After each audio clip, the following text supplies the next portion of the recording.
जय श्री कृष्ण भक्तों, आप सभी को विश्वकर्मा जयंती की हार्दिक शुभकामनाएं। आज हम आपको भगवान विश्वकर्मा की कथा सुनाने जा रहे हैं, जिनके अद्भुत स्वरूप और महिमा का वर्णन स्वयं भगवान विष्णु जी ने लक्ष्मी जी को बताया है। भगवान विश्वकर्मा देवताओं के देव, शिल्पी और आदि अभियंता कहे जाते हैं। उन्हें जगत का प्रथम अभियंता और अद्वितीय शिल्पकार कहा जाता है। विश्वम कृत्यस्म व्यापारो वा यस्य सः, अर्थात जिसकी सम्यक सृष्टि व्यापार है वही विश्वकर्मा है। प्राचीन काल से ब्रह्मा, विष्णु और महेश के साथ उनकी पूजा का प्रावधान हुआ। विश्वकर्मा को प्राचीन काल का पहला इंजीनियर माना जाता है। इस दिन औद्योगिक उपकरणों और औजारों की पूजा करने से कार्य में कुशलता आती है और शिल्पकला का विकास होता है। देव शिल्पी विश्वकर्मा ने सतयुग के स्वर्गलोक, त्रेता युग की लंका, द्वापर की द्वारका और कलियुग के हस्तिनापुर आदि का निर्माण किया। उन्होंने इंद्रपुरी, यमपुरी, वरुणपुरी, कुब्रपुरी, पांडवपुरी, सुदामापुरी और शिवमंडलपुरी का निर्माण किया। पुष्पक विमान और देवों के भवन तथा दैनिक उपयोग की सभी वस्तुएं भी उनकी रचना है। विश्वकर्मा भगवान की कथा सुनने मात्र से मनुष्य के संकट समाप्त होते हैं और धन धान्य की प्राप्ति होती है। इस प्रकार जो मनुष्य भक्ति भाव से उनके पूजन और ध्यान में लीन रहता है वो सुखी होता है और उनके चरण कमलों की भक्ति प्राप्त करता है। एक समय अनेक ऋषिगण धर्म क्षेत्र में एकत्र हुए और वहां धर्म के तत्व जानने वाले सूत जी से कहने लगे, हे पुराण के मर्मज्ञ महामुनि, आप हमारे ऊपर अत्यंत कृपा करके हमारे इस अचानक उत्पन्न हुए संदेह का नाश कीजिए। हमने सर्वव्यापक विष्णु के अनेक रूप सुने हैं, उनमें से कौन सा रूप सर्वश्रेष्ठ है ये हमें बताइए। सूत जी बोले, हे महात्मा मुनियों, तुमने संसार के कल्याण के लिए ये सर्वशुभ काम करने वाला प्रश्न किया है, अतः मैं तुम्हारे लिए सब जगत के पालक परम पूज्य भगवान विष्णु के महाअद्भुत रूप का वर्णन करूंगा। हे तपस्वियों, उस परमात्मा के अनंत रूप हैं, उनमें जो अत्यंत श्रेष्ठ है उस रूप को सुनो। उस दिव्य रूप के स्मरण मात्र से महापापी मनुष्य भी पाप से मुक्त हो जाते हैं, इसमें संदेह नहीं है। इसी प्रश्न को संसार के कल्याण के लिए क्षीर सागर में लक्ष्मी ने भगवान विष्णु से एक बार पूछा था। लक्ष्मी कहने लगी, हे जगन्नाथ, आप अनेक महान रूपों को भक्ति युक्त होकर पृथ्वी पर प्रकट करते रहते हैं। हे स्वामी, क्या वे रूप सब समान ही हैं या उनमें गौण और मुख्य किसी प्रकार का भेद है? विष्णु भगवान बोले, हे प्रिय, जब मैं समस्त ब्रह्मांड को आत्मा में संहृत करके स्वानुभूति होता हूँ तब मैं एक ही बहुरूप धारण करता हूँ। इस प्रकार इच्छा करते हुए अपनी माया के वश में हुए जीवों को कर्मभोग के लिए क्षण मात्र में असंख्य ब्रह्मलोक आदि लोकों को जिस रूप से रचता हूँ, हे देवी, उस रूप को मैं तुमसे कहता हूँ, उसे ध्यान से सुनो।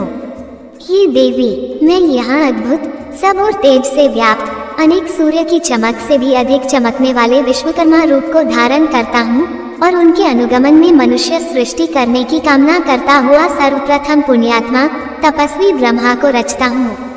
उस ब्रह्मा की स्तुति, यज्ञ और गान के प्रतिपादन करने वाले ऋग, यजु और साम की अच्छी प्रकार उपदेश देता हूँ। इसी प्रकार शिल्प विद्या प्रतिपादक अथर्ववेद भी ब्रह्मा को प्रदान करता हूँ।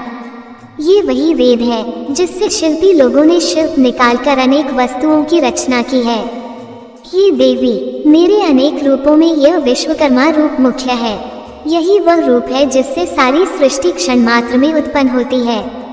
इस विश्वकर्मा रूप परमात्मा के अद्भुत स्वरूप का जो क्षण मात्र भी ध्यान करता है उसके समस्त विघ्न नष्ट हो जाते हैं।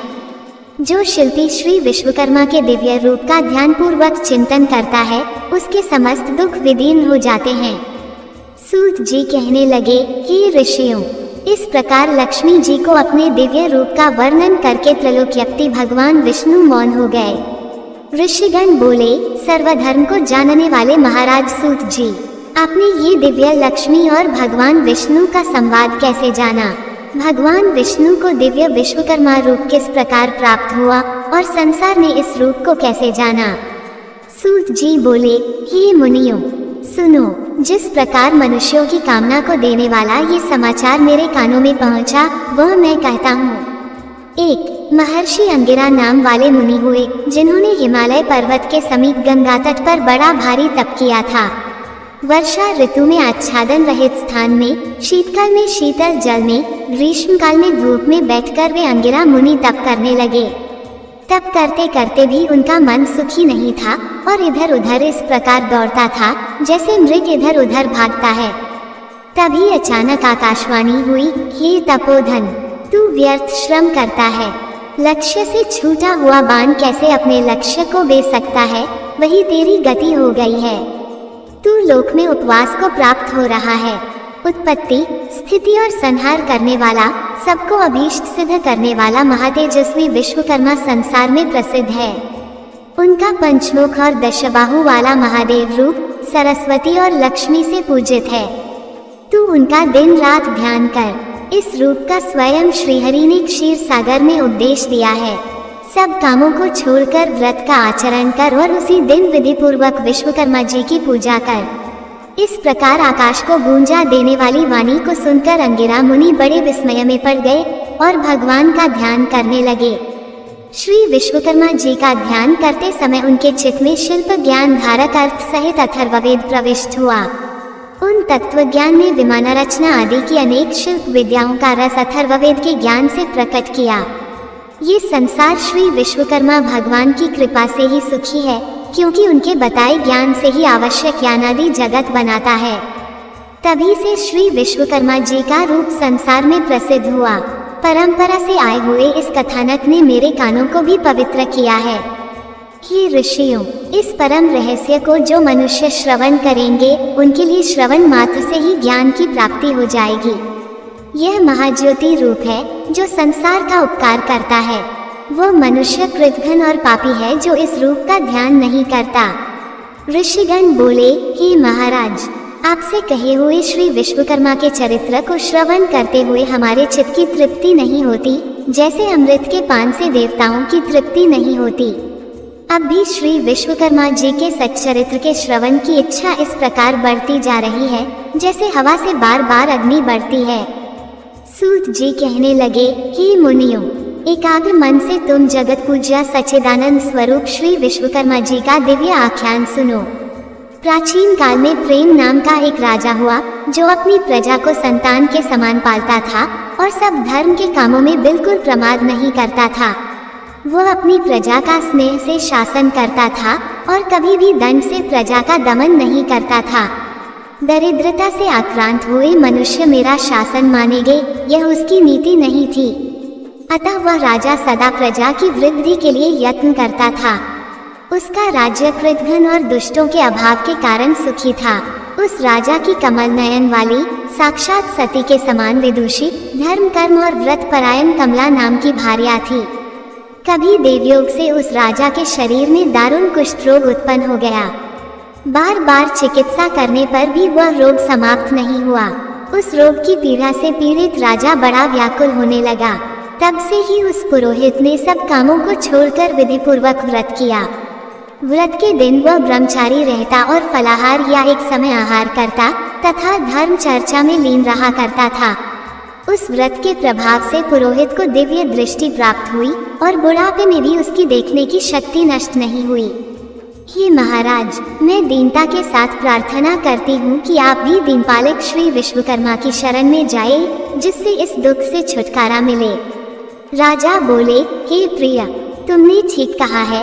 इसे सुनकर मेरा चित्त बड़ा प्रफुल्लित हो रहा है और मुझे निश्चय सा हो रहा है कि भगवान श्री विश्वकर्मा के व्रत से रोग की अवश्य निवृत्ति होगी, क्योंकि किसी भी कार्य की सिद्धि को चित्तोन्मुखी साहस प्रथम ही कह दिया करता है। सूत जी कहने लगे कि उस दिन से लेकर वह राजा प्रतिदिन श्री विश्वकर्मा जी का पूजन और वंदन करके ही भोजन करने लगा। सब कामों को छोड़कर व्रत और विश्वकर्मा जी का पूजन करना चाहिए। सूत जी बोले, हे मुनियों, मैंने तुम्हें श्री विश्वकर्मा जी के अद्भुत चरितामृत का वर्णन कराया है। अब आगे जगत को विस्मय करने वाले चरित्र का वर्णन करता हूँ। जगत में धर्म के व्यवहार से चलने वाले संतोषी रतक और उसकी पत्नी वाराणसीपुरी में रहते थे। अपने कर्म में कुशल बुद्धिमान वह रतक बड़ा व्याकुल हुआ अपने पर्याप्त निर्वाह कि योग्य वृत्ति की खोज में दिन रात लगा रहता था। इस प्रकार लालच में पड़ा और सतत प्रयत्न करने के बाद भी कठिनाई से भोजन और आच्छादन ही प्राप्त कर पाता था। उस रतक की स्त्री पुत्र न होने के कारण नित्य सोच करती रहती थी कि मालूम नहीं बुढ़ापे में कैसे निर्वाह होगा। इस प्रकार चिंतित वह स्त्री मंदिरों में मुनियों के पास मंत्र तंत्र आदि से पुत्र की इच्छा लिए भटकने लगी। उसकी दशा ऐसी हो गई थी जैसे दाढ़ी मूंछ बड़े चेहरे वाले आडंबरियों के पीछे पीछे भागता हुआ कोई मृग। कोई ठग उसे मोरपंखों से बनी हुई मूर्छल देता, कोई कहता कि मेरी देह में अमुक देवता आते हैं, वह प्रसन्न होकर तुझे पुत्र देंगे, ऐसा कहकर श्वेत भस्म देकर घर भेज देता। इस प्रकार की मिथ्या दशा को प्राप्त हुए वे दोनों स्त्री पुरुष बड़े दुखी रहने लगे। उन्हें दुखी देखकर एक पड़ोसी ब्राह्मण बोला, हे रतक, तू क्यों इधर उधर भटकता फिरता है? मेरी दृष्टि में तू सब तरफ से मूर्ख प्रतीत होता है। तू व्यर्थी शिखा और यज्ञोपवीत को धारण करता है और तेरी भार्या भी बिल्कुल मूर्ख है, इसमें कोई संदेह नहीं। इन मिथ्या उपायों से संतान उत्पन्न नहीं होती और न ही धन मिलता है, न ही कोई सुख प्राप्त होता है। ये सब व्यर्थ की भागदौड़ है। वे मनुष्य अज्ञानी हैं जो ऐसे व्यर्थ उद्योगों से अपने मनोरथ सिद्ध करना चाहते हैं। कहीं व्यर्थ उद्योग करने पर भी क्या मनोरथ सिद्ध हुए हैं? इन मनुष्यों से भी अधिक वे मूर्ख हैं जो मलेच्छ की फूंक की अग्नि ज्वाला से अपनी संतान का जीवन होना समझते हैं। मलेच्छ की फूंक से दग्धा हुए कुमारिका के पुत्रों की धर्मशास्त्र सम्मत उत्तम बुद्धि उत्पन्न नहीं हो सकती। इसलिए तू सब व्यर्थ उपायों को छोड़ दे और केवल दयालु श्री विश्वकर्मा की शरण में जाओ। हे श्रेष्ठ पुरुष, विश्वकर्मा की कृपा से तेरी अवश्य सिद्धि होगी। समस्त दुखों के नाश करने में श्री विश्वकर्मा के अतिरिक्त कोई समर्थ नहीं है। कर्मों का फल देने में वही विश्वकर्मा परमेश्वर स्वतंत्र हैं और आगे पीछे करके कर्मों के फल देते रहते हैं। यदि तेरी ये दुर्दशा अपने बुरे कर्मों के फल से हो रही है तो वही विश्वकर्मा रूप ईश्वर अन्य योनियों में भी फल दे सकते हैं, क्योंकि वह सर्वशक्तिमान है। ईश्वर कर्मों के फलस्वरूप सुख दुख देते हैं और उनके साधन उनके पास असीम हैं। पाप के कारण ही वे किसी को निर्धन या निःसंतान बना देते हैं। इसलिए तू सब कामों को छोड़कर अमावस्या का व्रत कर, जितेंद्रिय रहकर भक्ति से विश्वकर्मा भगवान का श्रवण कर, जितना हो सके उतना दान, अध्ययन और परोपकार के कार्य करता रहे। इस प्रकार ब्राह्मण के वचनों को सुनकर उस रतक की आंखें खुल गईं। उसने उस परोपकारी ब्राह्मण के चरणों को देर तक स्पर्श किया और श्री विश्वकर्मा जी का ध्यान करता हुआ अपने घर को चला गया। उस दिन से लेकर वह धर्मात्मा रतक श्री विश्वकर्मा जी के चरण कमलों की भक्ति में लीन रहने लगा। उसकी उत्तम स्त्री भी सब मिथ्या उपायों को छोड़कर श्री विश्वकर्मा के गुणों में भक्ति करने लगी। इस दिव्य व्रत के प्रभाव से वह दंपति धन और पुत्रों से युक्त हुए। रतक का एक भी दिन बिना व्रत के नहीं जाता था। उसका पुत्र बड़ा सुशील, गुणवान, विद्वान और अपने माता पिता की सेवा करने वाला हुआ। इस प्रकार सब देवों से बढ़कर श्री विश्वकर्मा के प्रभाव से वह गृहस्थ सुख भोगने लगा। इसी प्रकार जो मनुष्य भक्ति युक्त चित्त से श्री विश्वकर्मा का ध्यान करते हैं वे इस लोक में पुत्र पौत्रादि से युक्त होकर सुखी होते हैं।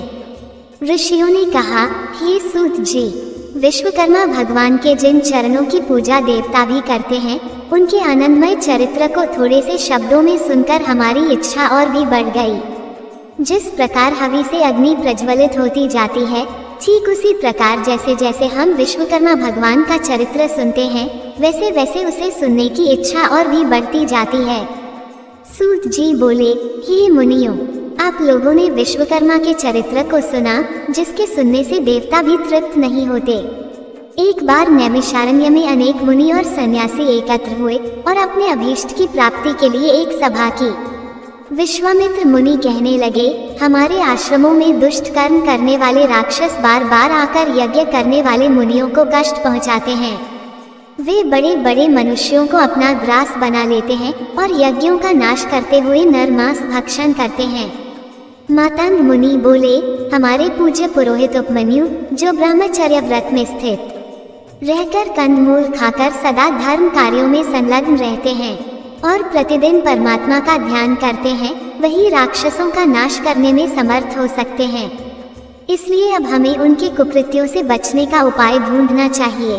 सूत जी बोले, ऋषियों की बातें सुनकर वशिष्ठ मुनि कहने लगे, हे मुनियों, पहले भी इस प्रकार का कष्ट हम सब पर पड़ा था। उस समय हम सब मिलकर स्वर्गलोक में ब्रह्मा जी के पास गए थे। चतुर्भुज ब्रह्मा पद्मासन लगाए शांत भाव से बैठे थे और शिवरूप भगवान का ध्यान कर रहे थे। उन्होंने सब कुछ जान लिया और हमें दुख से छुटकारा पाने के लिए विश्वकर्मा भगवान की कथा सुनाई थी। ये सुनकर विश्वामित्र मुनि को बड़ा आश्चर्य हुआ। वे निकट आकर बोले, ब्रह्मा के बताए उपाय से ही हमें सच्चा सुख मिलेगा। तब विश्वकर्मा मुनि ने कहा, हे मुनियों, वशिष्ठ जी की बात सत्य है। वास्तव में ब्रह्मा ही सब दुखों का निवारण करने वाले हैं। सारे पापों और दुखों को मिटाने वाले एकमात्र ब्रह्मा हैं। ऋषियों ने श्रद्धा पूर्वक ये सुना और बोले, विश्वकर्मा मुनि ने ठीक ही कहा, ब्रह्मा की शरण जाना ही उचित है। ऐसा कहकर सब ऋषि मुनि स्वर्गलोक गए और अपनी दुर्दशा ब्रह्मा जी को सुनाई। मुनियों की बातें सुनकर ब्रह्मा जी आश्चर्यचकित हुए। उन्होंने आंखें मूंद ली और विचार में मग्न हो गए। फिर ब्रह्मा जी कहने लगे, हे मुनियों, राक्षसों से तो देवता भी भयभीत रहते हैं, फिर मनुष्यों की तो बात ही क्या, जो पहले से ही बुढ़ापे और मृत्यु के दुखों में लिप्त हैं। सुनो, उन राक्षसों का नाश महातेजस्वी विश्वकर्मा ही कर सकते हैं, जो युगों युगों से सारे लोकों में प्रसिद्ध हैं। उसी की पूजा करने से राक्षसों का नाश संभव है। इसलिए आप सब विश्वकर्मा की शरण में जाइए। ब्रह्मा जी ने आगे कहा, अग्निदेव का पुत्र अंगिरा नामक मुनि यज्ञों के पुरोहित और श्रेष्ठ ऋषि हैं। वही तुम्हें दुखों से मुक्त कर सकते हैं। इसलिए उनके चरणों में प्रणाम कर उनसे प्रार्थना करो। सूत जी बोले, ब्रह्मा जी के कथन अनुसार मुनियों ने यज्ञ किए और अंगिरा ऋषि की शरण में गए। अंगिरा ऋषि ने कहा, हे मुनियों, दुखों को काटने में विश्वकर्मा के अतिरिक्त कोई समर्थ नहीं है। अतः तुम्हें चाहिए कि इस दिन अपने सामान्य कार्यों को त्याग कर भक्ति भाव से विश्वकर्मा की कथा सुनो। इसके सुनने मात्र से जन्म जन्मांतर के पाप नष्ट हो जाते हैं। जो ब्रह्मचर्य का पालन करते हुए विश्वकर्मा देव की पूजा करता है, वह सब प्रकार के सुखों को प्राप्त करता है। ये सुनकर मुनि अपने अपने आश्रमों में लौट गए और यज्ञ में विश्वकर्मा देव का पूजन किया। फलस्वरूप सारे राक्षस भस्म हो गए और यज्ञ विघ्न से मुक्त हो गए। जो मनुष्य भक्ति पूर्वक विश्वकर्मा का चिंतन करता है, वह संसार में सुख और उच्च पद को प्राप्त करता है। सूत जी बोले, हे मुनियों, अब मैं आपसे श्री विश्वकर्मा का एक और महात्म्य कहता हूँ, ध्यानपूर्वक सुनो। उज्जैन नगरी में धनंजय नामक एक उदार और धर्मात्मा सेठ रहता था। उसका खजाना हीरे, मोती और जवाहरात से भरा रहता था, मानो कुबेर का भंडार हो। लोग विवाह, रोग, संकट और व्यवहार में उसी के धन का उपयोग करते थे। किंतु कालचक्र से उसका धन नष्ट हो गया और वह दुखी हो गया, जैसे कीचड़ में फंसा हुआ हाथी। उसने सोचा कि जिन मित्रों पर मैंने उपकार किया वे मेरी सहायता करेंगे, परंतु कोई भी मित्र उसके काम न आया। उल्टे वही मित्र उसकी निंदा करने लगे। इस विश्वासघात से धनंजय को संसार से विरक्ति और मनुष्यों से घृणा हो गई। वह नगर छोड़कर निकल पड़ा। एक दिन घूमते हुए उसने पर्वत की गुफा में शांतचित्त पद्मासन लगाए बैठे लोमश मुनि को देखा। आश्चर्य से उनके पास बैठ गया। मुनि ने पूछा, हे महात्मन, कुशल तो है, कहाँ से पधारे हो? धनंजय ने अचंभित होकर अपना समस्त वृतांत सुना दिया। तब मुनि बोले, हे धनंजय, यदि तू पापी और कृतघ्न लोगों से विमुख है तो सुन, सब सुखों का भोग कराने की शक्ति विश्वकर्मा में ही है और तुझे भी उसी ने बनाया है। वह विश्वकर्मा को भूल जाने से कैसे सुख पा सकता है? नास्तिक मनुष्य उपकार को तभी भूलता है जब वह पहले परमेश्वर को भूल जाता है। इसलिए हे धनंजय, तू अद्भुत शक्ति वाले विश्वकर्मा की शरण ग्रहण कर। ऊर्ध्वमूल जगत के कारण वही विश्वकर्मा नाना रूपों में प्रकट होते हैं। उनका कोई रूप द्विबाहु है, कोई चतुर्भुज, कोई दशभुज, कोई एकमुख, कोई चतुर्मुख और कोई पंचमुख है। मनु, त्वष्टा, शिल्पी और दैवज्ञ, ये सब विश्वकर्मा के साकार रूप के पुत्र कहे गए हैं। सेतुबंध के समय श्री रामचंद्र जी ने भी विश्वकर्मा का पूजन किया था और श्री कृष्ण ने द्वारका के निर्माण हेतु विश्वकर्मा की आराधना की थी, तभी वे द्वारका जैसी अद्भुत नगरी की रचना कर सके। इसलिए हे धनंजय, तू भी उसी श्री विश्वकर्मा का पूजन और वंदन कर। इस प्रकार तू सब दुखों से मुक्त होकर सभी सिद्धियां प्राप्त करेगा। लोमश ऋषि के इस उपदेश को सुनकर उस श्रेष्ठी को बड़ा संतोष हुआ और उसी दिन से वह श्री विश्वकर्मा का भक्त हो गया। उनके पूजन से उसके समस्त पाप दग्धा हो गए और अंत में वह देवता बनकर स्वर्गलोक का सुख भोगने लगा। जो मनुष्य भक्ति युक्त चित्त से श्री विश्वकर्मा का ध्यान करता है, वह सुखी होकर उनके चरण कमलों की भक्ति प्राप्त करता है। श्री विश्वकर्मा जी का यश अत्यंत पवित्र है। जो तत्वज्ञान पूर्वक उनकी कथाओं का श्रवण करता है, वह अंततः श्री विश्वकर्मा के शाश्वत पद को प्राप्त करता है। ऋषि कहने लगे, भगवान विश्वकर्मा की पवित्र कथाओं को श्रवण कर हमें बड़ी श्रद्धा उत्पन्न हुई है। अब आगे और सुनना चाहते हैं कि चित्त में उद्वेग होने पर क्या करना चाहिए, दरिद्रता कैसे नष्ट होती है और मृत्युवत्सा अर्थात जिसके गर्भ में बालक उत्पन्न होकर मर जाता है, उसकी शांति का क्या उपाय है। तब तपोधन ऋषि ने कहा, हे राजन, पहले जन्म में किए गए पाप इस जन्म में फल देते हैं। रोग, दुर्गति, अभीष्ट वस्तुओं का नाश और समस्त पीड़ा के हरण करने वाले भगवान विश्वकर्मा का पूजन ही उपाय है। छोटे बच्चों का असमय मरना, स्त्रियों के मृत्युवत्सा होने की शांति और चित्त के विकल होने की अवस्था, इन सब का निवारण विश्वकर्मा के पूजन से होता है। प्राचीन काल में रथकल्प में एक दंत नामक राजा हुआ, जो सूर्य के समान प्रभावशाली और लोकों में प्रसिद्ध था। उसका पुत्र वरया बड़ा प्रतापी था और उसने 7 द्वीपों सहित पृथ्वी का शासन किया, किंतु उसके 11 पुत्र पूर्व जन्म के पापों के कारण जन्म लेते ही मर जाते थे। तब रानी शोकाकुल होकर पृथ्वी पर लौटती हुई रोने लगी और बोली, हे राजन, पुत्र विहीन होकर मैं धैर्य कैसे धारण करूं? राजा ने पत्नी को समझाया और गुरु के पास जाकर पूछा, हे गुरुवर, मेरे पुत्र जन्म लेकर मर जाते हैं, ये किस देवता की अवहेलना है, कृपा करके बताइए। गुरु बोले, हे राजन, अब शोक मत करो, तुम्हारे वंश को बढ़ाने वाला चिरंजीवी पुत्र अवश्य होगा। देवों के देव भगवान विश्वकर्मा का पूजन करो, उनके प्रसन्न होने पर अवश्य सिद्धि प्राप्त होगी। उनके पूजन से बढ़कर किसी अन्य देवता का पूजन फलप्रद नहीं है। तब राजा ने धर्म पूर्वक अपनी पत्नी सहित भगवान विश्वकर्मा की आराधना की, वस्त्र आभूषणों से ब्राह्मणों को संतुष्ट किया और भक्ति भाव से पूजन किया। भगवान विश्वकर्मा प्रसन्न हुए और उसकी पत्नी ने गर्भ धारण किया। 10वें मास में सुंदर पुत्र उत्पन्न हुआ। तभी से वह राजा प्रतिमाह श्री विश्वकर्मा का पूजन करने लगा।